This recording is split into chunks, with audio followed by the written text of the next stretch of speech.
L'un des objectifs du KBM 2023, c'est de présenter la République démocratique du Congo comme un pays solution en matière de climat. Profiter de son potentiel naturel pour implémenter des politiques autonomes qui placeront le pays en champion du monde de climat. Seulement, il se pose un problème de moyens financiers, mais davantage un problème de capitalisation des ressources existantes à travers différents mécanismes qui doivent encore être implémentés, tels que le propose la Commission économique pour l'Afrique des Nations Unies. On estime qu'à très peu près 12 milliards de dollars sont dormants dans le système financier congolais. Donc il s'agit ici de faire de l'ingénierie financière. Et à en croire ces chiffres, plusieurs projets structurants pourraient être développés grâce à cette ressource qui est largement inexploitée. Deuxième volet, relié à la finance verte, la RDC est un des pays leaders en termes de séquestration carbone. Et donc rend ce qu'on appelle aujourd'hui des services écologiques.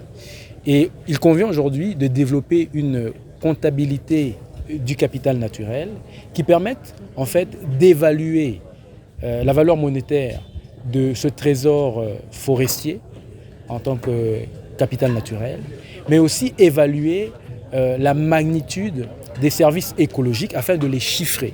Dans ce contexte, tous les acteurs, y compris le secteur privé, ont leur partition à jouer. En premier lieu, les entreprises du secteur minier qui sont, à l'occasion, appelées à une exploitation responsable qui respecte l'environnement. Dans le secteur minier, on doit comprendre cet aspect d'exploitation responsable. Okay? Donc ça commence à l'exploration minière jusqu'à la production du cathode. Nous devons nous rassurer de réduire nos impacts environnementaux sur la nature et nous rassurer de responsabiliser nos communautés environnantes. Nous le faisons dans plusieurs axes de l'environnement qui est l'eau. C'est la conservation en eau. Nous nous rassurons d'optimiser notre utilisation en eau en utilisant les eaux usées au lieu de rajouter les eaux fraîches de nos rivières, les eaux souterraines.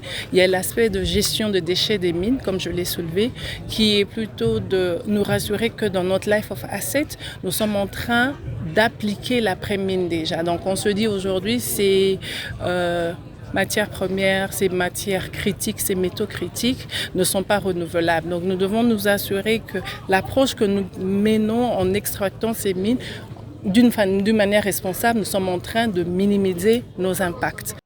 Pour l'instant, comparé à d'autres pays, eux, industrialisés, la République démocratique du Congo, du fait de sa faible industrialisation, bénéficie d'une faible empreinte carbone. Le lieu donc pour le KBM d'appeler à poursuivre dans cette ligne en créant un contexte réglementaire adéquat.